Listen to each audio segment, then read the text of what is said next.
Didi please please, എന്റെ വയറ്റിൽ നിങ്ങളുടെ ഹസ്ബൻഡിന്റെ കുഞ്ഞുണ്ട്, എന്നെ അടിക്കരുത് പ്ലീസ് ദീദി. ഗായത്രി, ഒന്നും സംഭവിക്കില്ല. മോളെ എന്തിനാ നീ നിലത്തിരിക്കുന്നത്? വിഷമിക്കണ്ട. ഒന്നും പറ്റില്ല മോളെ. എന്തിനാ ഗായത്രിയെ മോളെ എന്ന് വിളിക്കുന്നത്? രുദ്ര, രുദ്ര, ഞാനല്ലേ നിന്റെ ഭാര്യ. എന്നെ അമ്മ എന്തിനാ ഗായത്രിയെ മോളെ എന്ന് വിളിക്കുന്നത്? എന്താ ഇവിടെ നടക്കുന്നത്? Please tell me. എന്തിനാ അവനോട് ചോദിക്കുന്നത്? ഞാൻ തന്നെ പറയാം. നീ ആണ് നമ്മുടെ വംശം തുടരാൻ കഴിയാത്തൊരു സ്ത്രീ. അവൾ എന്ത് തരത്തിലുള്ള മരുമകളാണ്? ഒരവകാശിയെ ആര് തരുന്നോ അവളാണ് എന്റെ മരുമകൾ. രുദ്ര, ഗായത്രിയുടെ വയറ്റിൽ വളരുന്ന കുഞ്ഞ് അത് നിന്റെതാണോ? അതെ, ഇനി മുതൽ ഗായത്രി എന്നോടൊപ്പം തന്നെയായിരിക്കും. എനിക്ക് നിന്റെ ഡിവോഴ്സ് വേണം. രുദ്രയുടെ മറുപടി കേട്ടപ്പോൾ അന്തരയുടെ ഉള്ളം തകർന്നുപോയി. അവൾക്ക് അമ്മയാകാൻ കഴിയില്ല എന്നൊരു കാരണത്താൽ മാത്രം സ്വന്തം സഹോദരി തന്നെ തന്റെ കോ വൈഫായി മാറി. സ്വന്തം ഭർത്താവ് തന്നെ അവളെ ജീവിതത്തിൽ നിന്ന് പുറത്താക്കാൻ തയ്യാറായി. നീയൊരു നാണമില്ലാത്ത സ്ത്രീയാ. നിനക്ക് ലജ്ജയില്ലേ? സ്വന്തം സഹോദരിയുടെ വീട് തകർക്കാൻ പോലും മടിയില്ലല്ലോ നിനക്ക്. ഷെയിംലെസ്. ഞാനും അങ്കിളും ചേർന്ന് നിന്നെ വളർത്തിയതും നിന്റെ ഭാവി നല്ലതാകാൻ എബ്രോഡ് അയച്ച് പഠിപ്പിച്ചതും എല്ലാം നീ മറന്നോ? നിന്റെ ഫ്യൂച്ചർ നന്നാക്കാൻ വേണ്ടിയായിരുന്നു അതെല്ലാം. അതിനുവേണ്ടി ഞാൻ എന്റെ യൗവനം പോലും വേണ്ടെന്ന് വെച്ചു. ഇപ്പോ നിന്റെ യൗവനം കാണിച്ച് എന്റെ വീട് തകർക്കാനാണോ നീ ശ്രമിക്കുന്നത്? എനിക്ക് വേണ്ടി ഒന്നും ചെയ്യണ്ട. ഇതൊക്കെ ചെയ്യാൻ ഞാൻ നിന്നോട് പറഞ്ഞതാണോ?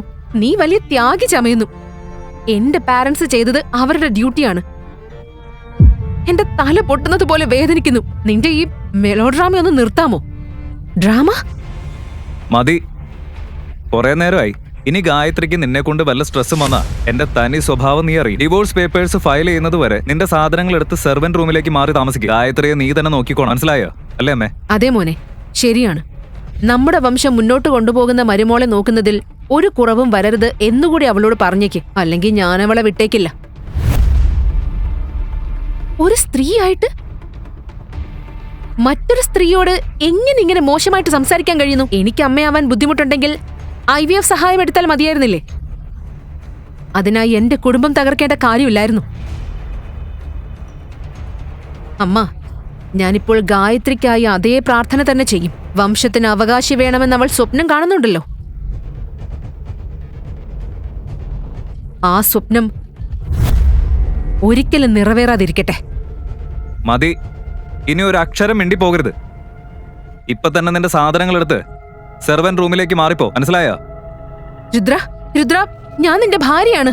ഡിവോഴ്സ് പേപ്പറിൽ സൈൻ ചെയ്യുന്നത് വരെ മാത്രം. വരൂ, ഇവിടുന്ന് പോവാം. ഇങ്ങനെ പറഞ്ഞ രുദ്ര അന്തരയെ അവഗണിച്ചുകൊണ്ട് തന്റെ മുറിയിലേക്ക് പോയി. കുഞ്ഞു പ്രായം മുതൽ തന്നെ അന്തര വളരെ ശാന്ത സ്വഭാവക്കാരിയായിരുന്നു. അവളുടെ അമ്മ വളരെ നേരത്തെ മരിച്ചുപോയിരുന്നു. പക്ഷെ അവളുടെ അങ്കിൾ ഒരിക്കലും അവൾക്ക് അമ്മയുടെ അഭാവം തോന്നാൻ ഇടയാക്കിയില്ല. വീട്ടിലെ ഒരു ചെറിയ മുറിയിൽ കനത്ത ദാരിദ്ര്യത്തിലാണ് അവൾ തന്റെ ബാല്യം ചിലവഴിച്ചത്. അങ്കിളിന്റെ മകൾ ഗായത്രിയുടെ പഠനം ബാധിക്കാതിരിക്കാനായി അന്തര തന്റെ സ്വന്തം പഠനം പോലും നിർത്തി. എന്നാൽ ഗായത്രി എല്ലായ്പ്പോഴും അവളെ പരിഹസിക്കുകയും അവമതിക്കുകയും ചെയ്യുമായിരുന്നു. ഇപ്പോൾ അന്തരയുടെ ജീവിതത്തിൽ ദിവസേന വിഷം കലർത്താൻ ഗായത്രി വിവാഹം പോലും കഴിക്കാതെ തന്നെ അവളുടെ ഭർത്താവിന്റെ വീട്ടിൽ താമസിക്കാൻ തുടങ്ങി. ഇനി അന്തരയുടെ ഓരോ രാവിലെയും അപമാനങ്ങളോടെയാണ് തുടങ്ങുന്നത്. രുദ്ര ബേബി, രുദ്ര ബേബി, എന്റെ തൊണ്ട വളരെ ഉണങ്ങിയിരിക്കുന്നു. അന്തര, പോയി ഗായത്രിക്കുള്ള ജ്യൂസ് കൊണ്ടുവാ. ഗായത്രിയുടെ മുഖം കീറി തള്ളണമെന്ന തോന്നൽ അന്തരയ്ക്കുണ്ടായി. പക്ഷെ ഗായത്രിയുടെ പ്രഗ്നൻസിയും രുദ്രയുടെ കോപവും ഓർത്തപ്പോൾ അവൾ ജ്യൂസ് എടുക്കാൻ ശാന്തമായി കിച്ചണിലേക്ക് പോയി.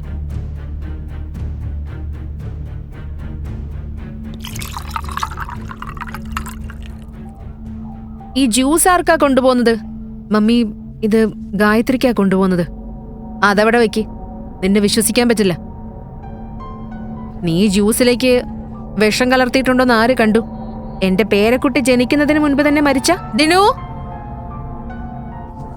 ഈ ജ്യൂസ് ഗായത്രിക്ക് കൊടുക്ക്. മമ്മി, ഞാൻ എത്ര ശ്രമിച്ചിട്ടും രുദ്രയുടെ മനസ്സ് നേടാൻ എനിക്ക് കഴിഞ്ഞില്ല. അവൻ ഒരിക്കലും എന്റെ അടുത്ത് പോലും വരുന്നില്ല. അതിൽ എനിക്ക് എന്ത് ചെയ്യാൻ പറ്റും? അയ്യോ, നിന്നെപ്പോലെ അക്ഷരാഭ്യാസം ഇല്ലാത്ത പെണ്ണിന്റെ അടുത്തേക്ക് എന്റെ നായ പോലും വരില്ല. സൗന്ദര്യം എന്താണെന്ന് പോലും നിനക്കറിയില്ല. അതിനൊക്കെ നിന്റെ ചെറിയ സഹോദരിയെ കണ്ട് പഠിക്കണം. എന്റെ അമ്മായിയപ്പൻ എന്ത് കണ്ടിട്ടാണാവോ എന്റെ മകനെ കൊണ്ട് നിന്നെ വിവാഹം കഴിപ്പിച്ചത്. പാവം എന്റെ രുദ്രയുടെ ജീവിതം നശിപ്പിച്ചു. ഗ്രാമത്തിൽ നിന്നൊരു പെണ്ണിനെ കൊണ്ടുവന്ന് ഇത്ര വലിയ വീട്ടിലിരുത്തി. കുറച്ചു ദിവസങ്ങൾ കൂടി, പിന്നെ രുദ്ര നിന്നെ ഡിവോഴ്സ് ചെയ്ത് ഗായത്രി മോളെ വിവാഹം കഴിക്കും. എന്ത് കാണാനാ ഇവിടെ നിൽക്കുന്നത്? ആ ഫിനായിലെടുത്ത വീട് മുഴുവൻ ക്ലീൻ ചെയ്. മുഴുവൻ വീട് വൃത്തിയാക്കി കഴിഞ്ഞ് ഒരവസരം കിട്ടിയതും അന്തര രുദ്രയെ കാണാൻ അവന്റെ റൂമിലേക്ക് പോയി. പക്ഷേ രുദ്ര ഗായത്രിയുടെ കൈ ചുംബിക്കുന്നത് കണ്ടപ്പോൾ അവളുടെ കണ്ണുകളിൽ കണ്ണീർ നിറഞ്ഞു. എങ്കിലും ധൈര്യം കൂട്ടി അന്തര രുദ്രയോട് പറഞ്ഞു, രുദ്ര, നമ്മൾ തമ്മിലുള്ള ആ രഹസ്യം നിനക്ക് നന്നായി അറിയാം. അതിനുശേഷവും നീ ഗായത്രിയെ വിവാഹം കഴിക്കാൻ പോവുകയാണോ? നിന്റെ ചതികളിൽ നീ വിജയിക്കുമെന്ന് കരുതുന്നുണ്ടെങ്കിൽ അതൊരിക്കലും നടക്കില്ല. നിന്റെ ഉദ്ദേശം ഞാൻ ഒരിക്കലും വിജയിപ്പിക്കില്ല. എന്റെ ഉദ്ദേശം എന്താണ് രുദ്ര? നിന്റെ മുത്തശ്ശൻ ആ കണ്ടീഷൻ വെച്ചില്ലെങ്കിൽ ഞാൻ ഒരിക്കലും നിന്നെ വിവാഹം കഴിക്കില്ലായിരുന്നു. എല്ലാം എനിക്ക് മനസ്സിലാകും അന്തര. നിങ്ങളെപ്പോലെയുള്ള ചേരിയിൽ വളർന്ന പെണ്ണുങ്ങളുടെ കപട സ്വഭാവം എനിക്ക് നന്നായി അറിയാം. ഇത് പറഞ്ഞ് രുദ്ര മുറിയിൽ നിന്ന് പുറത്തേക്ക് പോയി. അന്തര ഉറങ്ങിക്കിടന്നിരുന്ന അതേ കിടക്കയിൽ ഇന്ന് അവളുടെ സ്വന്തം സഹോദരി കിടക്കുന്നു. അപ്പോഴേക്കും അവൾ കിടക്കയിൽ നിന്ന് എഴുന്നേറ്റു. അന്തര ഒരിക്കലും സ്വപ്നത്തിൽ പോലും ചിന്തിക്കാത്ത ഒരു കാര്യം ചെയ്തു. ഇപ്പോൾ യഥാർത്ഥ ഡ്രാമ തുടങ്ങി.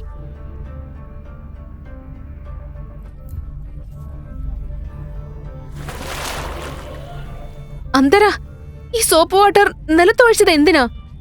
ഞാനിപ്പോ ഇവിടെ വീണേനെ. രുദ്ര, രുദ്ര ഇത് നോക്ക്. രുദ്ര ഓടി വന്നു. കൂടെ അവന്റെ അമ്മയും ഉണ്ടായിരുന്നു.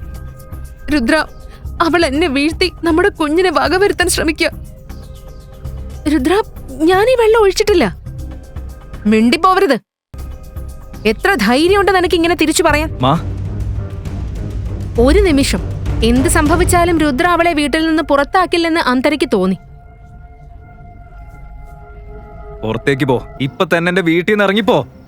രുദ്ര പ്ലീസ്, ഞാൻ എവിടേക്കാ പോവേണ്ടത്? രുദ്ര പ്ലീസ്, ഇങ്ങനെ ചെയ്യരുത്.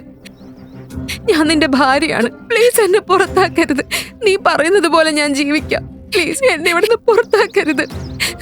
Please please please please please door തുറക്ക്. പ്ലീസ്,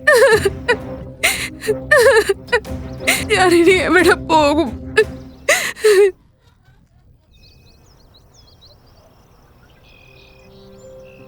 അങ്ങനെ അന്തരയെ ആ വീട്ടിൽ നിന്ന് സ്ഥിരമായി പുറത്താക്കാനുള്ള ഗായത്രിയുടെ പ്ലാൻ വിജയിച്ചു. തന്റെ വഴിയിലെ മുള്ള് ഇപ്പോൾ നീങ്ങിയെന്ന് അവൾക്ക് തോന്നി.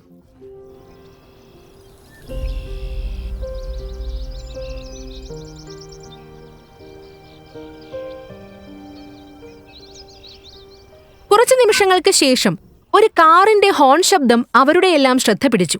അന്തര കാറിനുള്ളിലേക്ക് നോക്കിയപ്പോൾ അവൾ ഞെട്ടിപ്പോയി. അവൾക്ക് എന്തെങ്കിലും മനസ്സിലാകുന്നതിന് മുൻപ് ഒരാൾ അവളെ കാറിനുള്ളിലേക്ക് വലിച്ചു കയറ്റി. ആ എക്സ്പെൻസീവ് കാർ വേഗത്തിൽ പുറപ്പെട്ടു. കാറിന്റെ ഡോർ തുറന്നടയ്ക്കുന്ന ആ ചെറിയ നിമിഷത്തിൽ രുദ്രയും മധുവും അകത്തിരിക്കുന്ന ആ വ്യക്തിയെ കണ്ടു. അവരുടെ കാലിനടിയിൽ നിന്ന് നിലം തെന്നിപ്പോയ പോലെയായി. അന്തരയെ കൊണ്ടുപോയത് ആരാണ്? അതൊരു രക്ഷകനായിരുന്നോ? അല്ലെങ്കിൽ മറ്റൊരു കുതന്ത്രത്തിന്റെ ഇരയായി അന്തര മാറാനിരിക്കുകയാണോ? അന്തരയ്ക്ക് ഒരിക്കലെങ്കിലും ഗായത്രിക്ക് തക്ക മറുപടി കൊടുക്കാനാകുമോ? അന്തരയും രുദ്രയും തമ്മിലുള്ള രഹസ്യം എന്താണ്? അല്ലെങ്കിൽ വീണ്ടും ദുഷ്ടത നന്മയെ ജയിക്കുമോ?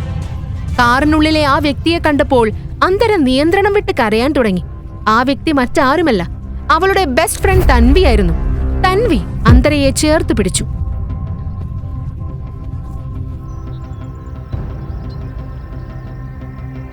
അന്തര, നിനക്ക് സംഭവിച്ചതെല്ലാം അതിന് നമ്മൾ പ്രതികാരം ചെയ്യും. എനിക്കൊരു പ്ലാനുണ്ട്. പക്ഷേ ആദ്യം നീ എല്ലാം കൃത്യമായി എനിക്ക് പറഞ്ഞു തരണം. എല്ലായ്പ്പോഴും തിളങ്ങിക്കൊണ്ടിരുന്ന അന്തരയുടെ കണ്ണുകൾ ഇപ്പോൾ കരഞ്ഞു വീർത്തിരിക്കുകയാണ്. അവളുടെ മുഖത്ത് വേദന വ്യക്തമായി കാണാം. കുറച്ചു ദിവസങ്ങൾക്ക് മുൻപ് അവളുടെ ജീവിതത്തിലേക്ക് കടന്നുവന്ന ആ കൊടുങ്കാറ്റ് അവൾ ഓർക്കാൻ തുടങ്ങി. എനിക്കൊരിക്കലും അമ്മയാവാൻ കഴിയില്ലേ? എന്നാൽ എന്റെ വിവാഹം നടന്നത് ഞാൻ അവനൊരു കുഞ്ഞു കൊടുക്കണമെന്ന ആ ഒരു കണ്ടീഷനിലല്ലേ? റിപ്പോർട്ട് അന്തരയുടെ കയ്യിൽ നിന്ന് തെന്നി വീണു. ഒരു നിമിഷത്തിനുള്ളിൽ അവളുടെ ജീവിതത്തിലെ എല്ലാ സന്തോഷങ്ങളും ദുഃഖമായി മാറി.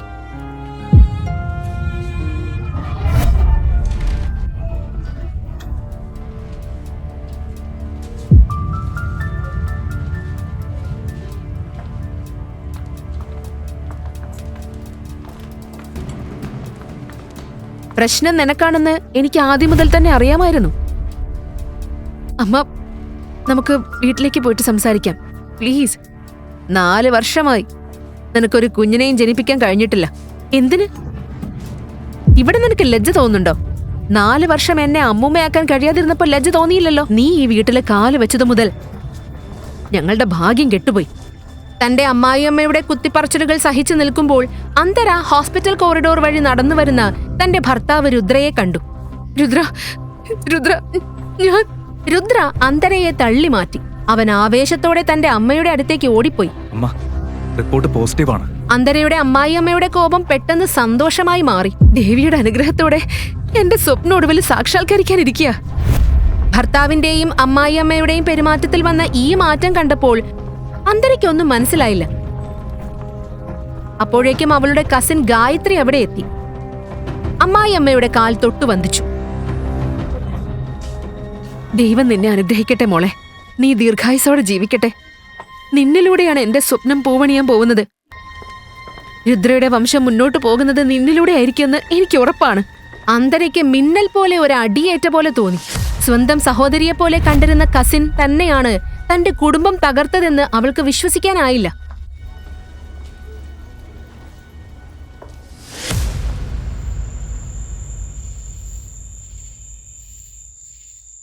നീ എന്ത് പറഞ്ഞാലും ഇല്ലെങ്കിലും ഹോസ്പിറ്റൽ സ്റ്റാഫ് എല്ലാം എന്നോട് പറഞ്ഞിട്ടുണ്ട്.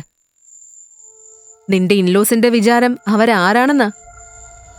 വാ, ഇപ്പൊ തന്നെ പോലീസ് സ്റ്റേഷനിലേക്ക് പോവാം. വിധിയിൽ എഴുതിയതൊന്നും ആർക്കും മാറ്റാൻ കഴിയില്ല തൻവി. ഞാൻ പണ്ടേ പറഞ്ഞതല്ലേ നിന്നോട് ഈ രുദ്ര ആള് ശരിയല്ലെന്ന്.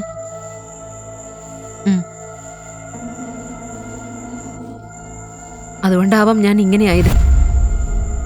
നീ എപ്പോഴും പറയാറില്ലേ ഒരു ഡ്രിങ്ക് എടുത്താൽ എല്ലാ ദുഃഖവും മറക്കാമെന്ന്. തൻവി, ഇന്ന് എനിക്ക് എന്റെ എല്ലാ ദുഃഖങ്ങളും മറക്കണം. എന്നാ വാ, പോവാം.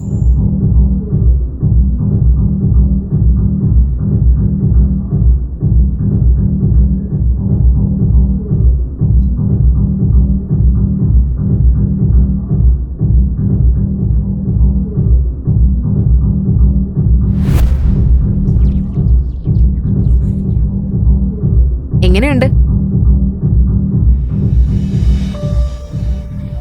ദീദി, പ്ലീസ് പ്ലീസ്, എന്റെ വയറ്റിൽ നിങ്ങളുടെ ഹസ്ബൻഡിന്റെ കുഞ്ഞുണ്ട്. അതിനെ കൊല്ലരുത്. എനിക്ക് ഡിവോഴ്സ് വേണം.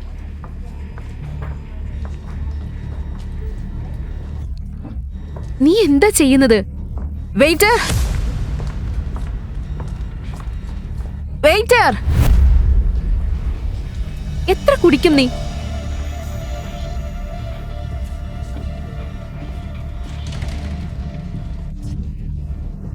വെയിറ്റർ, ഇനി മതി.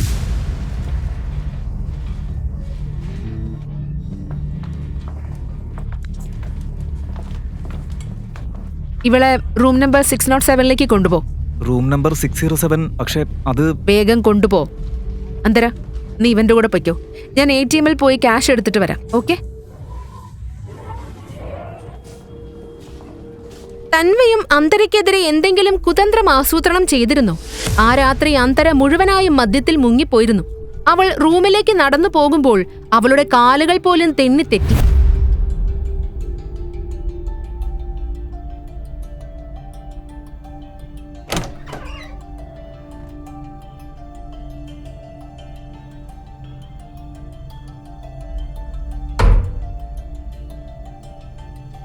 പൂർണ്ണമായും മദ്യലഹരിയിലായിരുന്ന അന്തര തൻവി പറഞ്ഞ റൂമിലെത്തിയപ്പോൾ അവൾക്കെന്തോ വിചിത്രമായി തോന്നി.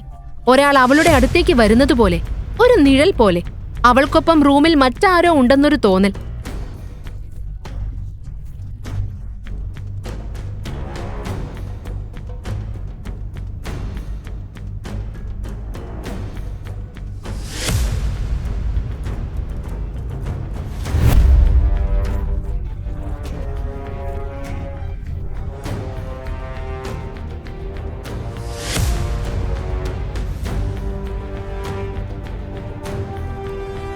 ആദ്യം ഒരു നിഴൽ മാത്രമായി തോന്നിയെങ്കിലും പെട്ടെന്നത് വ്യക്തമായി നിലത്തിൽ കാണപ്പെട്ടു. ഭയത്തിലും ആശങ്കയിലും മുങ്ങി അന്തര ബോധം കെട്ട് വീണു.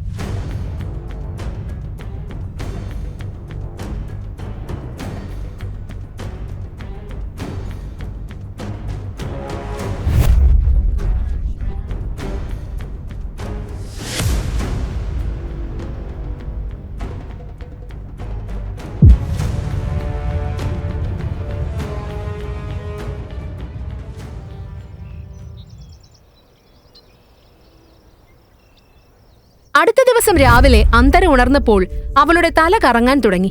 കഴിഞ്ഞ ദിവസം രാത്രി അവൾ വളരെയധികം കുടിച്ചതുകൊണ്ട് റൂമിലേക്ക് വന്നതിന് ശേഷം എന്ത് സംഭവിച്ചെന്ന് ഒന്നും അവൾക്ക് ഓർമ്മയില്ല. കിടക്കയിൽ നിന്ന് എഴുന്നേൽക്കാൻ ശ്രമിക്കുമ്പോൾ അവളുടെ വയറിന് സമീപം ഒരു വിചിത്രമായ ഭാരമുണ്ടെന്ന് അവൾക്ക് തോന്നി. തന്റെ വയർ വീർത്ത് മുന്നോട്ട് തള്ളിയ നിലയിൽ കണ്ടപ്പോൾ അവൾക്ക് ഭയം കൂടാൻ തുടങ്ങി. ഭീതിയിൽ മുഴുകി അവൾ മിററിന്റെ മുന്നിലേക്ക് ഓടിപ്പോയി. അതിൽ കണ്ടത് അവളെ മുഴുവനായും ഞെട്ടിച്ചു. അവളുടെ തോളിലും പുറകിലും വിചിത്രമായ അടയാളങ്ങൾ ഉണ്ടായിരുന്നു. മദ്യലഹരിയിലായിരുന്ന അന്തരയ്ക്ക് കഴിഞ്ഞ രാത്രിയിൽ എന്തോ സംഭവിച്ചിരുന്നു. നമുക്ക് സ്വപ്നങ്ങളിൽ പോലും ചിന്തിക്കാനാകാത്ത ഒന്നാണത്.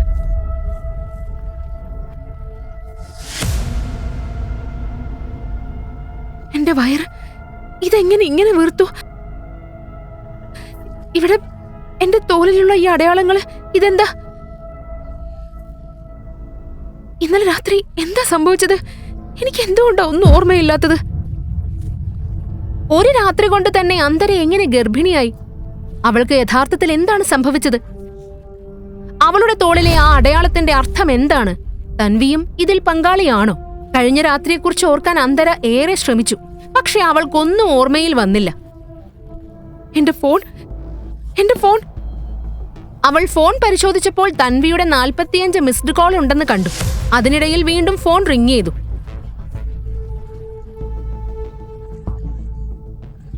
എവിടെയായിരുന്നു നീ ഇതുവരെ? ഇന്നലെ രാത്രി മുതൽ ഞാൻ നിന്നെ തെരയാ. ഞാൻ ഹോട്ടൽ റൂമിലാണെന്ന് തോന്നുന്നു. നിന്റെ റൂം നമ്പർ ഒന്ന് നോക്കി പറ.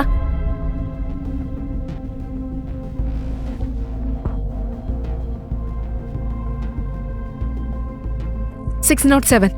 റൂം നമ്പർ 607 കേട്ടപ്പോൾ തൻവിക്ക് ഒരു വലിയ ആശ്വാസം തോന്നി. Okay, fine. അവൾ ഉടൻ തന്നെ അന്തരയുടെ അടുത്തേക്ക് പാഞ്ഞെത്തി.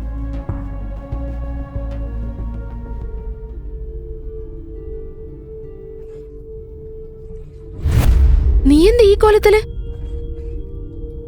നിന്റെ വയറ് എങ്ങനെ വീർത്തു? വാ, ഇപ്പൊ തന്നെ ഡോക്ടറെ കാണാം.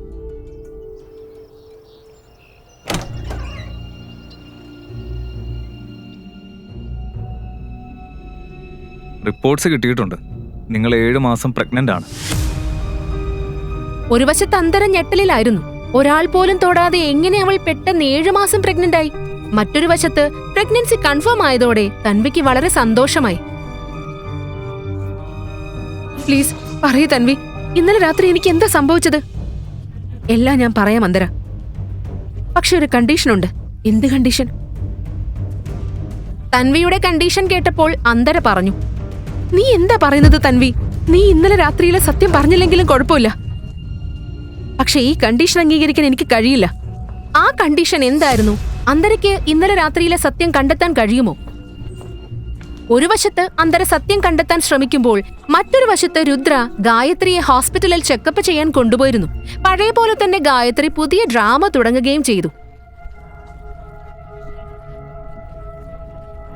എല്ലാം ഫൈനാണ്. പക്ഷെ ഒരു ദിവസം ഒബ്സർവേഷനിൽ വെക്കണം. Thank you doctor. നമ്മുടെ കുഞ്ഞിന് എന്തെങ്കിലും സംഭവിച്ചാ പിന്നെ ഞാൻ ജീവിച്ചിരിക്കില്ല രുദ്ര.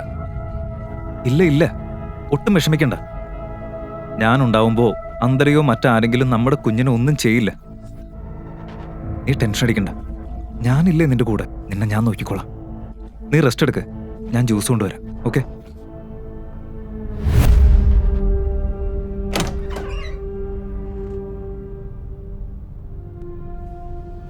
എന്താ ഫോട്ടോസ് ഇതുവരെ അയക്കാത്തത്? പെണ്ണില്ലാതെ ഫോട്ടോസ് എങ്ങനെ അയക്കും? ഇന്നലെ രാത്രി മുഴുവൻ ഞങ്ങൾ അവളെ തിരഞ്ഞു, പക്ഷെ കണ്ടെത്താൻ കഴിഞ്ഞില്ല. എവിടെയാണ് അവളിപ്പോ പോയത്? എന്റെ കയ്യിൽ കിട്ടിയ ഞാൻ അവളെ പാടെ നശിപ്പിക്കും.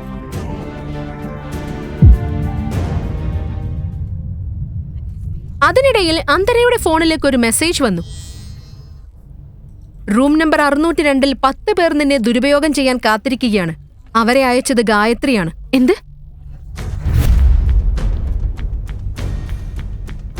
നീ ആരാ? ഇതെല്ലാം നിനക്കെങ്ങനെ അറിയാം?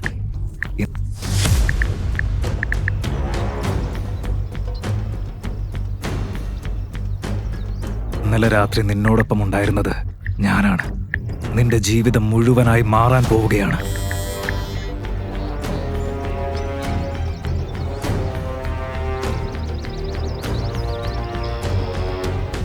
ഇന്നലെ രാത്രി എനിക്ക് എന്താ സംഭവിച്ചത്?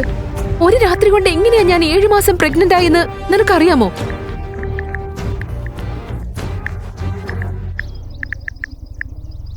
എല്ലാം എനിക്കറിയാം. ഇന്നലെ ഞാൻ നിന്നോട് പറഞ്ഞതുപോലെ നീ തയ്യാറാണെങ്കിൽ എന്നെ വിളിക്കേ. ശാന്തമായി ചിന്തിക്കേ. തീരുമാനം നിന്റേതാണ്. നിനക്ക് നേരിട്ട എല്ലാ അനീതിക്കും ഞാൻ പ്രതികാരം ചെയ്യും.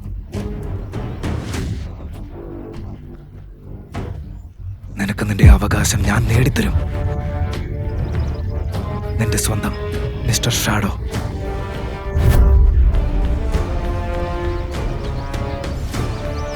ഈ മിസ്റ്റർ ഷാഡോ ആരാണ്? ഇന്നലെ രാത്രി എന്താ സംഭവിച്ചത്? എനിക്ക് എന്താ ഒന്നും ഓർമ്മയില്ലാത്തത്? മിസ്റ്റർ ഷാഡോയ്ക്ക് മാത്രമേ ഈ ചോദ്യങ്ങൾക്കെല്ലാം ഉത്തരം പറയാൻ കഴിയൂ. പേടിയും ആശങ്കയും നിറഞ്ഞ അവസ്ഥയിൽ ഒടുവിൽ അന്തര മിസ്റ്റർ ഷാഡോയെ വിളിച്ചു. ഹലോ അന്തര, നീ വിളിക്കുമെന്ന് എനിക്കറിയാമായിരുന്നു. പറയൂ, എന്താണ് നീ തീരുമാനിച്ചത്? നീ ആരാ? നിനക്ക് എന്താ എന്നിൽ നിന്ന് വേണ്ടത്? എനിക്ക് സംഭവിച്ച എല്ലാത്തിനും പ്രതികാരം ചെയ്യാൻ നീ എന്തിനാ തയ്യാറാവുന്നത്? ഞാൻ നിന്റെ സുഹൃത്തോ ശത്രുവോ അത് സമയം തന്നെ തെളിയിക്കും. പക്ഷെ ഒരു കാര്യം ഓർക്ക്, ഇപ്പോൾ നിന്റെ എല്ലാ ശത്രുക്കളും എന്റെയും ശത്രുക്കളാണ്.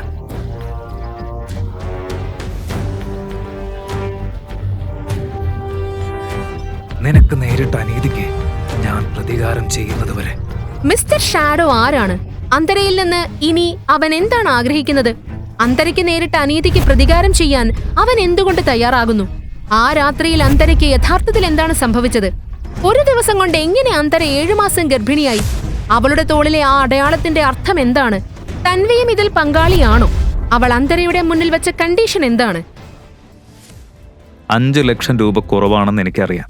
പക്ഷെ വളരെ പെട്ടെന്ന് ഞാൻ നിന്റെ അക്കൗണ്ടിലേക്ക് കൂടുതൽ പണം ഇടും. മിസ്റ്റർ ഷാഡോ, നിങ്ങൾ ആരായാലും എന്നെക്കുറിച്ച് 2 കാര്യങ്ങൾ വ്യക്തമായിട്ട് മനസ്സിലാക്കൂ. ഒന്നാമത്,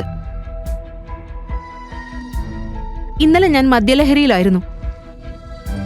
നമ്മുടെ ഇടയിൽ എന്ത് സംഭവിച്ചാലും അതൊരു തെറ്റാണ്. രണ്ടാമത്, എനിക്ക് പണമില്ലെങ്കിലും എന്റെ മനസാക്ഷി മരിച്ചിട്ടില്ല. എന്നെ സഹായിക്കാൻ നിങ്ങൾ കാണിച്ച മനസ്സിന് നന്ദി. പക്ഷെ എനിക്ക് നിങ്ങളുടെ പണം വേണ്ട. ഞാൻ പറഞ്ഞില്ലേ, ഒരു തീരുമാനം എടുക്കുന്നതിന് മുൻപ് നീ നന്നായി ചിന്തിക്കണം. എന്തിനാ ഇത്ര പെട്ടെന്ന് നീ തീരുമാനം എടുക്കുന്നത്? ഞാൻ ചിന്തിച്ചിട്ടുണ്ട്. ചിന്തിച്ചിട്ടാണെങ്കിൽ എങ്ങനെ നീ എന്നെ റിജക്ട് ചെയ്യുന്നു? എന്തിനാ ഇത്ര ആവേശം? ഞാനൊരു കാര്യം പറയാം. നിനക്ക് എന്നെ അറിയുന്നതിനേക്കാൾ എനിക്ക് നിന്നെ അറിയാം. ഞാൻ പറഞ്ഞല്ലോ, എനിക്ക് നിങ്ങളുടെ പണം വേണ്ട. ഇത്രയും പറഞ്ഞ് അവൾ കോൾ കട്ട് ചെയ്തു. അതേസമയം ഫോൺ വീണ്ടും മുഴങ്ങി. പക്ഷേ ഇതൊരു ലാൻഡ് ലൈൻ നമ്പറായിരുന്നു. അന്തര കോൾ അറ്റൻഡ് ചെയ്തു. മിസ്സസ് അന്തര, നിങ്ങളുടെ അങ്കിളിനെ ഞങ്ങളുടെ ഹോസ്പിറ്റലിൽ അഡ്മിറ്റ് ചെയ്തിട്ടുണ്ട്. അവരുടെ സിറ്റുവേഷൻ വളരെ മോശമാണ്. പ്ലീസ് ഉടൻ ഹോസ്പിറ്റലിലേക്ക് വരൂ. ഇത് കേട്ടപ്പോൾ അന്തരയുടെ കണ്ണുകൾ വലുതായി. ഒരു ഓട്ടോറിക്ഷ ലൈഫ് കെയർ ഹോസ്പിറ്റലിന്റെ ഗേറ്റിന്റെ മുന്നിലെത്തി. അന്തര അയാൾക്ക് പൈസ കൊടുത്ത് ഓടി ഹോസ്പിറ്റലിലേക്ക് കയറി.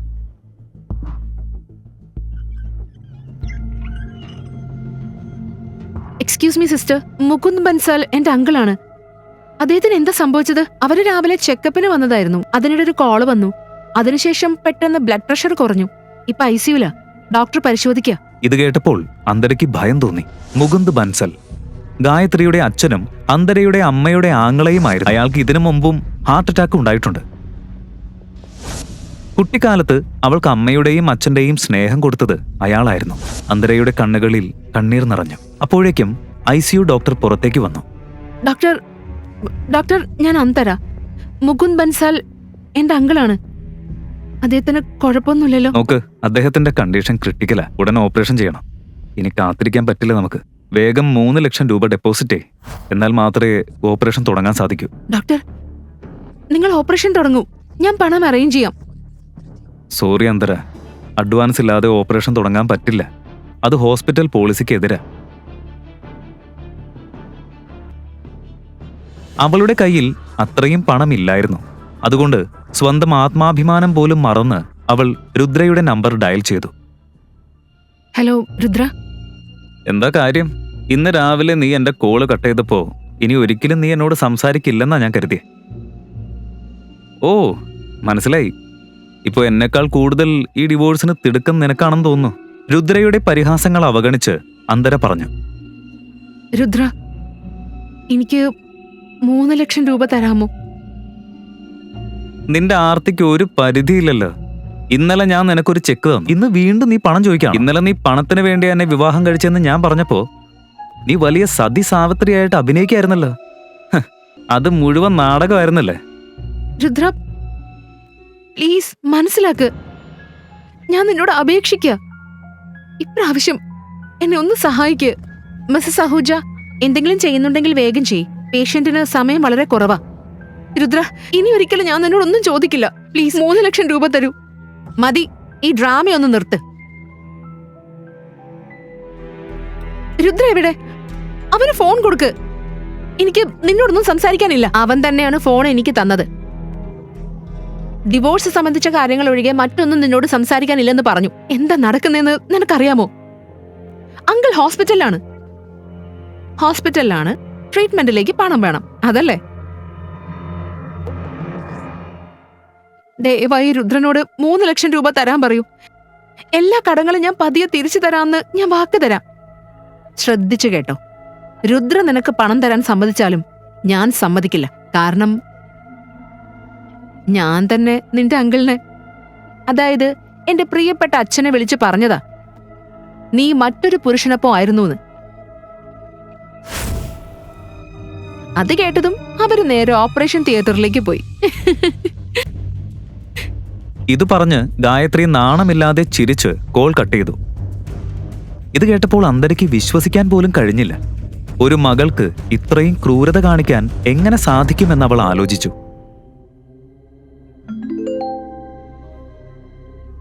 അതേസമയം അവളുടെ ശ്രദ്ധ ഒരു കാർഡിലേക്ക് പോയി. അതിൽ എഴുതിയിരുന്നത് മിസ്റ്റർ ഷാഡോ.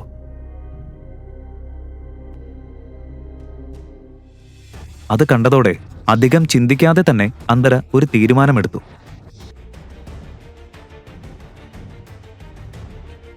അവൾ മിസ്റ്റർ ഷാഡോയുടെ ഡെബിറ്റ് കാർഡ് പേഴ്സിൽ നിന്നെടുത്തു. പേയ്മെന്റ് ചെയ്ത് അങ്കിളിന്റെ സർജറി ഉടൻ തുടങ്ങാൻ നഴ്സിനെ അറിയിച്ചു. ഓപ്പറേഷൻ ഏറെ നേരം നീണ്ടു. പക്ഷേ അന്തര അവിടെ നിന്ന് എവിടേക്കും പോയില്ല. 12 മണിക്ക് രുദ്ര അന്തരയെ കോൾ ചെയ്തു. അന്തര, ഞാൻ ഫാമിലി കോർട്ടിന്റെ പുറത്ത് നിൽക്കാ. നീ എവിടെ എത്തി? എനിക്ക് വരാൻ കഴിയില്ല. അന്തര, നീ വരുമെന്ന് പറഞ്ഞിരുന്നല്ലോ. ഇപ്പൊ വന്നിട്ട് വാക്ക് മാറ്റാണോ? ഇല്ല, എനിക്ക് നിന്നിൽ നിന്ന് വേഗം മോചനം വേണം. എന്നാ വാ, എനിക്ക് അധികം സമയമില്ല. എനിക്കും എന്റെ സമയം നിനക്കായിട്ട് കളയാൻ താല്പര്യമില്ല. അങ്കിളിന്റെ ഓപ്പറേഷൻ നടക്കുക, അതുകൊണ്ട് എനിക്ക് വരാൻ കഴിയാത്തത്. എപ്പോ സ്റ്റേബിൾ ആവുന്നോ അപ്പൊ ഞാൻ നിന്നെ അറിയിക്കാം. ഞാൻ നിനക്ക് പണം തരാത്തത് കൊണ്ടാണ് നീ ഈ ഡ്രാമയൊക്കെ കളിക്കുന്നത് അല്ലേ? എന്താ ഇതിന്റെയൊക്കെ അർത്ഥം? ഒരിക്കലുമല്ല. നിന്റെ നശിച്ച പണം നിന്റെ ഗേൾഫ്രണ്ട് ഗായത്രിക്ക് മാത്രമാണ് ചേരുന്നത്. എനിക്കതൊന്നും വേണ്ട. ഇത് പറഞ്ഞ് അന്തര ഫോൺ കട്ട് ചെയ്തു. മാത്രമല്ല, ഫോൺ സ്വിച്ച് ഓഫും ചെയ്തു. അങ്കിളിന്റെ ഓപ്പറേഷൻ വൈകുന്നേരം വരെ നീണ്ടു. നിരവധി മണിക്കൂറുകൾക്ക് ശേഷം ഡോക്ടർ പുറത്തേക്ക് വന്നു. ആ നല്ല വാർത്ത പറഞ്ഞു. അന്തര ഹൃദയപൂർവ്വം ഡോക്ടറിനോട് നന്ദി പറഞ്ഞു. അതിനുശേഷം മുകുന്ദിനെ വാർഡിലേക്ക് മാറ്റി.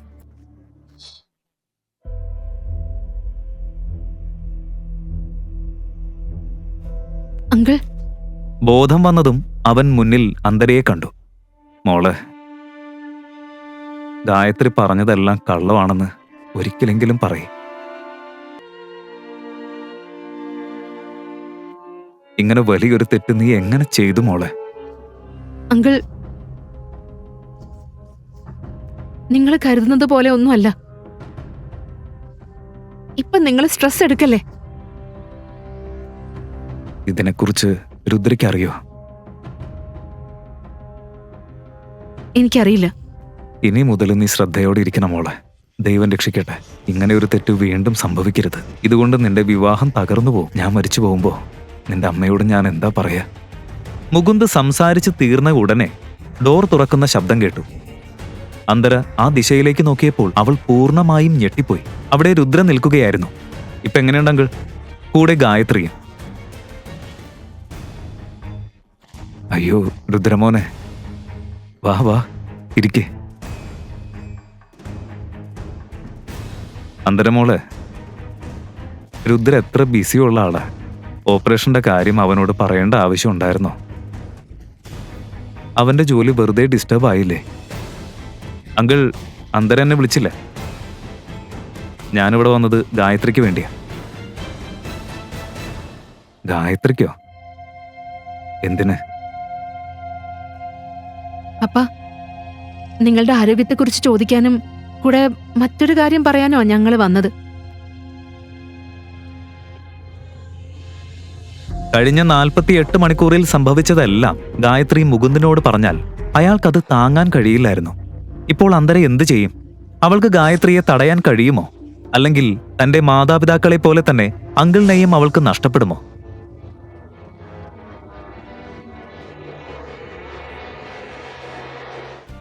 ആക്ച്വലി പപ്പ, രുദ്ര ഇനി എന്റെ ബ്രദറിൻലോ മാത്രമല്ല,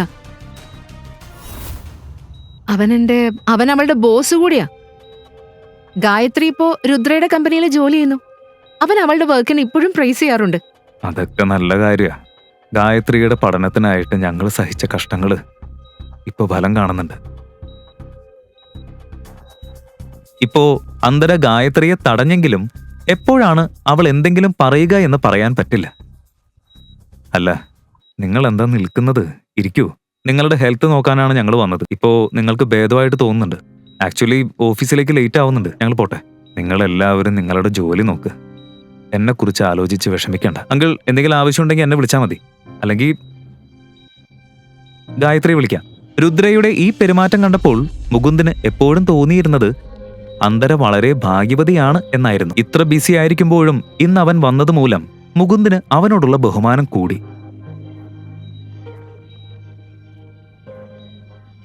രുദ്രമോനെ.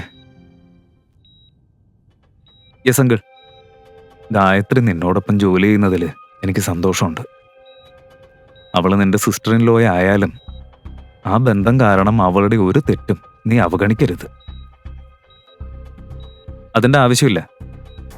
ഗായത്രി വളരെ നന്നായി തന്നെ ജോലി ചെയ്യുന്നുണ്ട്. രുദ്രമോനെ, മറ്റൊരു കാര്യം കൂടി പറയാനുണ്ടായിരുന്നു. പറയാങ്കിൾ.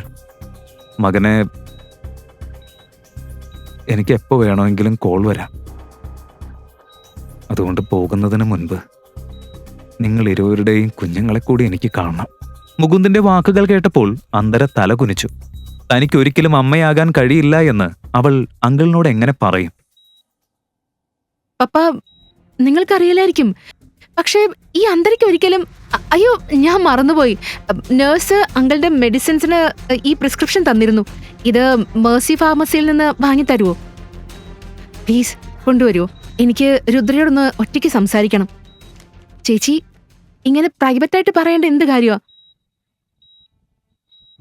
എല്ലാവരും ഫാമിലി തന്നെയല്ലേ. ഇവിടെ ഒളിപ്പിക്കാൻ എന്താ? അല്ല രുദ്ര, അബ്രോഡ് പഠിച്ചതുകൊണ്ട് നിനക്ക് വെസ്റ്റേൺ കൾച്ചറൊക്കെ വന്നെന്ന് തോന്നുന്നു. ബ്രദർ ഇൻ ലോയെ പേര് പറഞ്ഞ് വിളിക്കുകയാണോ നീ? ഗായത്രി, ഭർത്താവും ഭാര്യയും തമ്മിലുള്ള സ്വകാര്യ കാര്യങ്ങളിൽ ആരും ഇടപെടാൻ പാടില്ല. നീ ഇപ്പൊ പോയി മെഡിസിൻസ് വാങ്ങി വരൂ.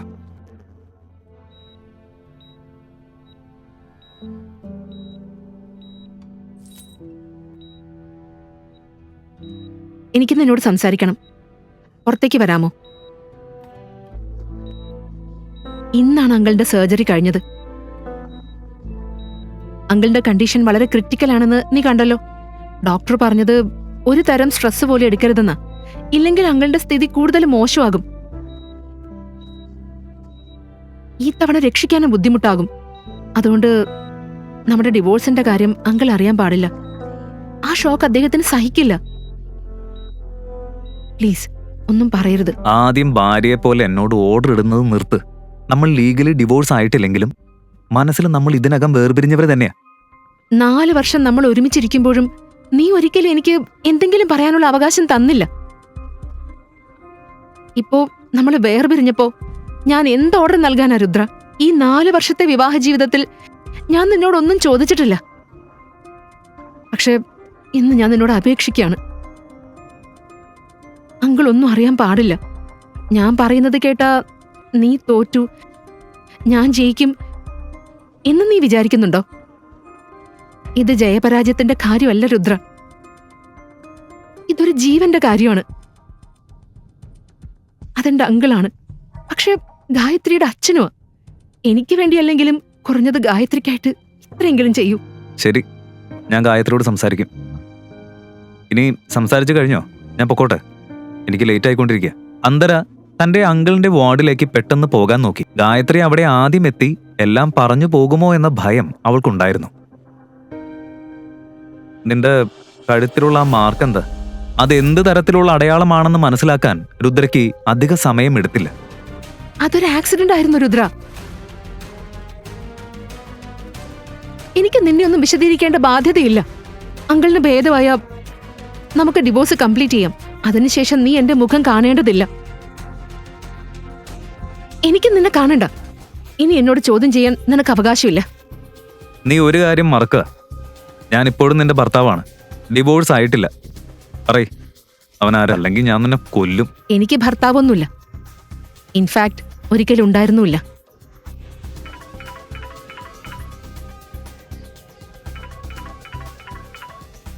അന്തര തന്റെ അങ്കിളിന്റെ വാർഡിലേക്ക് നടന്നു. ഗായത്രി അദ്ദേഹത്തോടെല്ലാം പറഞ്ഞു പോകുമോ എന്ന ഭയമാണ് അവൾക്കുണ്ടായിരുന്നത്. അങ്കിൾ, ഗായത്രി മെഡിസിൻ കൊണ്ടുവന്നില്ലേ? ഇല്ല. എന്തുപറ്റി? രുദ്ര തിരിച്ചു വന്നില്ലേ? രുദ്രയ്ക്ക് ഒരു കോള് വന്നതുകൊണ്ട് പോവേണ്ടി വന്നു. പക്ഷെ നാളെ തീർച്ചയായും നിങ്ങളെ കാണാൻ വരുമെന്ന് അവൻ പറഞ്ഞു. ഇത്തരം ഒരു മനസ്സുള്ള ഭർത്താവിനെ കിട്ടിയത് നിന്റെ ഭാഗ്യമോളെ.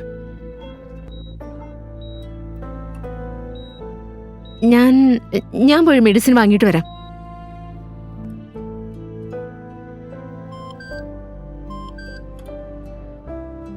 ഞാൻ നിന്റെ അക്കൗണ്ടിലേക്ക് 5 ലക്ഷം ട്രാൻസ്ഫർ ചെയ്തു. Have a look. ഫാർമസിയിൽ മെഡിസിൻസിന്റെ പ്രൈസ് കണ്ടപ്പോൾ ഗായത്രി അത് വാങ്ങാത്തത് എന്തുകൊണ്ടാണെന്ന് അന്തരയ്ക്ക് മനസ്സിലായി. ഒരാഴ്ചയ്ക്ക് വേണ്ട മെഡിസിൻസിന്റെ ബില്ല് മാത്രം 24,000 രൂപയായിരുന്നു. അങ്കിൾ, മെഡിസിൻ കൊണ്ടുവന്നു. ഞാനിവിടെ വെക്കുന്നുണ്ട്. എനിക്കിപ്പോ പോണം. പക്ഷെ നാളെ രാവിലെ തന്നെ ഞാൻ വരാം. അന്തര ഹോട്ടൽ ഓഷ്യൻ സ്റ്റാറിൽ എത്തിയപ്പോൾ സമയം 9:10 ബാക്കിയായിരുന്നു. മിസ്റ്റർ ഷാഡോ ആരാണെന്നറിയാനുള്ള ആകാംക്ഷ അവൾക്കുണ്ടായിരുന്നു. അതോടൊപ്പം ചെറിയൊരു ഭയവും. റൂം നമ്പർ 607 മുന്നിൽ അവൾ നിർത്തി. ഒരു ദീർഘശ്വാസമെടുത്ത് അവൾ ഡോർ തുറക്കാൻ ശ്രമിച്ചു. അവളുടെ കൈ ചെറുതായി വിറയ്ക്കുന്നുണ്ടായിരുന്നു. അവൾ പതുക്കെ ഡോർ തുറന്ന് അകത്ത് കയറി.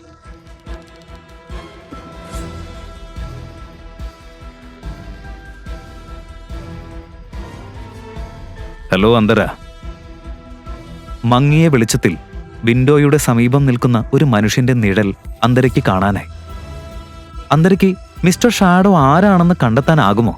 യഥാർത്ഥത്തിൽ അങ്ങനെയൊരാളുണ്ടോ?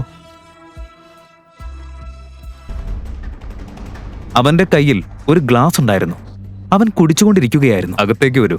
അന്തര പതുക്കെ മിസ്റ്റർ ഷാഡോയുടെ അടുത്തേക്ക് നടന്നു. അവളുടെ ഹൃദയം ശക്തമായി ഇടിക്കുകയായിരുന്നു. പക്ഷേ ആ മനുഷ്യൻ ആരാണെന്ന് അവൾക്ക് പോലും അറിവില്ലായിരുന്നു. മിസ്റ്റർ ഷാഡോ, ഒരു ഡ്രിങ്ക് എടുക്കാമോ? ഈ വൈൻ ഞാൻ നിനക്കായി പ്രത്യേകമായി ഫ്രാൻസിൽ നിന്ന് കൊണ്ടുവന്നത്. ഞാൻ കുടിക്കാറില്ല. ഞാൻ വളരെ സിമ്പിളായ ആളാ. ഇന്നലെ സംഭവിച്ചത് നിങ്ങളെ ഒഫൻഡ് ചെയ്യാനൊന്നും ഞാൻ ഉദ്ദേശിച്ചില്ല. നിങ്ങൾക്ക് എന്തെങ്കിലും നഷ്ടമായിട്ടുണ്ടെങ്കിൽ അത് ഞാൻ കോമ്പൻസേറ്റ് ചെയ്ത് തരാൻ തയ്യാറാ. ശരി, അപ്പോ എന്റെ കോപത്തിന് നീ എങ്ങനെ കോമ്പൻസേറ്റ് ചെയ്യും മിസ്റ്റർ അന്തര ആഹൂജ? നിങ്ങൾക്ക് എന്റെ ഫുൾ നെയിം അറിയാമോ? ഞാൻ പറഞ്ഞില്ലേ, നിന്നെക്കുറിച്ച് നിന്നേക്കാൾ എനിക്കറിയാം. ഈ മനുഷ്യനിൽ എന്തോ വ്യത്യസ്തമായ ഒരു ശക്തിയുണ്ടെന്ന് അന്തരയ്ക്ക് തോന്നി. താനൊരു വിവാഹിതയായ സ്ത്രീയാണ്, ഒരിക്കലും അമ്മയാകാൻ കഴിയില്ല. അതുകൊണ്ടാണ് ഭർത്താവും അമ്മായിയമ്മയും അവളെ വീട്ടിൽ നിന്നും പുറത്താക്കിയത്. എന്നാലും മിസ്റ്റർ ഷാഡോ എന്തിനാണ് അവൾക്ക് വേണ്ടി ഇത്രയും പണം ചെലവഴിക്കുന്നതെന്ന് അവൾക്ക് മനസ്സിലായില്ല. ഞാൻ ആരാണ്? എന്താണ് ചെയ്യുന്നത്? ആരെ തിരഞ്ഞെടുക്കുന്നു? ഇതൊക്കെ എന്റെ വ്യക്തിപരമായ കാര്യങ്ങളാ. ഇതിന് ഞാൻ നിനക്ക് എക്സ്പ്ലനേഷൻ തരേണ്ട കാര്യമില്ല.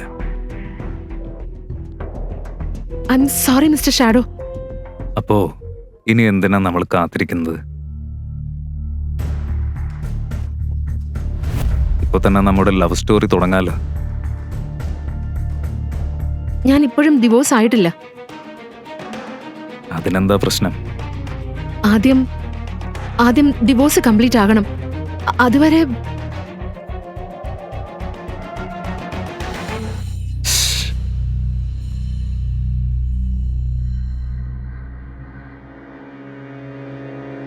നീ ഇപ്പോഴും ആ വിശ്വാസമില്ലാത്ത ഭർത്താവിന്റെ ലോയൽ ഭാര്യ തന്നെ. അവൻ നിന്റെ കസിനൊപ്പം വഞ്ചിച്ചു.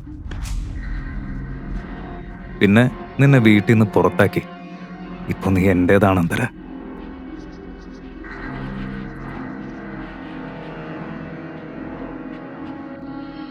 അന്തരയ്ക്ക് മിസ്റ്റർ ഷാഡോയുടെ ആകർഷണം പൂർണ്ണമായും അനുഭവപ്പെട്ടു. അവന്റെ ശ്വാസം പോലും വേഗത്തിലാകുന്നതായി അവൾക്ക് തോന്നി. കുറഞ്ഞത് നീ ആരാണെന്നെങ്കിലും പറയൂ. ശരിയായ സമയം വന്നാ ഞാനെല്ലാം പറയും അന്തര. നീ ആരാണെന്ന് എനിക്ക് അറിയില്ല. അതുകൊണ്ട് മറ്റാരെങ്കിലും ഈ അവസരം ഉപയോഗിച്ച് നിന്റെ സ്ഥാനത്ത് വരാൻ പോലും സാധ്യതയുണ്ട്.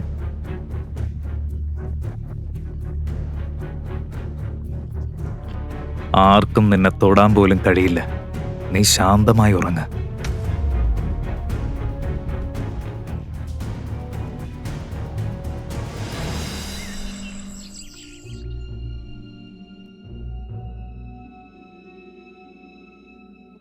മറ്റൊരു രാത്രിയും ഇങ്ങനെ കടന്നുപോയി.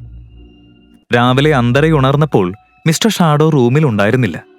കഴിഞ്ഞ രാത്രിയിലെ സംഭവങ്ങളെല്ലാം അവൾക്ക് ഓർമ്മ വന്നു. ഇതൊക്കെ ഒരു സ്വപ്നായിരുന്നെങ്കിൽ മതിയായിരുന്നു. അപ്പോഴേക്കും തൻവി അകത്തേക്ക് വന്നു. ഈ കാലത്ത് 2025 ആരാ ടെക്സ്റ്റ് മെസ്സേജസ് അയക്കുന്നത്? എന്റെ അച്ഛൻ പോലും വാട്സാപ്പാ ഉപയോഗിക്കുന്നത്. ശരി, അതൊക്കെ വിട്. അവൻ കാണാൻ എങ്ങനെയാന്ന് പറ. എനിക്കറിയില്ല, ഇരുട്ടായിരുന്നു, ശരിയായിട്ട് കാണാൻ കഴിഞ്ഞില്ല. ഹൈറ്റും ഫിസിക്കും എങ്കിലും മനസ്സിലായില്ലേ നിനക്ക്? ഇത് കേട്ടപ്പോൾ അന്തരയ്ക്ക് മിസ്റ്റർ ഷാഡോയുടെ ശക്തമായ കൈകളും വിശാലമായ നെഞ്ചും ഓർമ്മ വന്നു.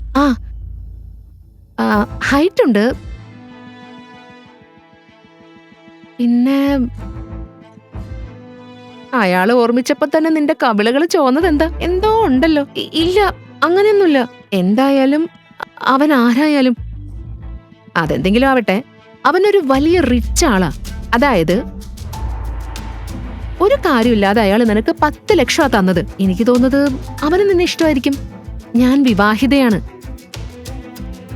ശരി, രുദ്ര നിന്നോട് ചോദിച്ചിട്ടാണോ ഗായത്രിയുമായിട്ട് അഫെയർ തുടങ്ങിയത്? നീ മിസ്റ്റർ ഷാഡോയോടൊപ്പം തുടരണോ വേണ്ടയോ എന്നത് നിന്റെ തീരുമാനം തന്നെയാ. പക്ഷെ എന്റെ അഭിപ്രായത്തില് നീ വേഗം രുദ്രയെ ഡിവോഴ്സ് ചെയ്യണം. അങ്ങനെ അവന്റെ മുഖം പോലും ഇനി കാണേണ്ടി വരില്ല. തൻവി പറഞ്ഞത് ശരിയായിരുന്നു. അന്തര ഇതിനകം അഹുജ ഫാമിലിക്കും ഗായത്രിക്കും വേണ്ടി ചെയ്യാനുള്ളതെല്ലാം ചെയ്ത് കഴിഞ്ഞിരുന്നു. ഇനി അവരെക്കുറിച്ച് ചിന്തിക്കേണ്ട ആവശ്യമില്ല. അതിനാൽ രുദ്രയെ വേഗം ഡിവോഴ്സ് ചെയ്യണം. ഇല്ല, അത് നടക്കില്ല. എന്തുകൊണ്ട്? അത്രയും ലക്ഷങ്ങൾ ഒരു പരിചയമില്ലാത്ത ആളിനിങ്ങനെ കൊടുക്കാൻ ആരാ തയ്യാറാവുക? അതാ എനിക്ക് മനസ്സിലാവാത്തത്. ഞാൻ വിവാഹിതയാണ്. എനിക്ക് കുട്ടിയെ ജനിപ്പിക്കാനും കഴിയില്ല. എന്നിട്ടും അവൻ എനിക്കായിട്ട് ഇത്രയും ചെയ്യുന്നത് എന്തിനാ? മിസ്റ്റർ ഷാഡോ ആരാണ്? എന്തുകൊണ്ട് അവൻ തന്റെ മുഖം അവളെ കാണിക്കുന്നില്ല? ഈ മനുഷ്യന്റെ രഹസ്യം എന്താണ്? അവൻ യഥാർത്ഥത്തിൽ അന്തരയെ സഹായിക്കാനാണോ, അല്ലെങ്കിൽ ഇതെല്ലാം ഒരു കുതന്ത്രമാണോ? ഈ കഥയുടെ ബാക്കി അറിയാൻ അടുത്ത എപ്പിസോഡ് കാണൂ. പോക്കറ്റ് FM-ൽ മാത്രം. Download pocket FM app. Link in description.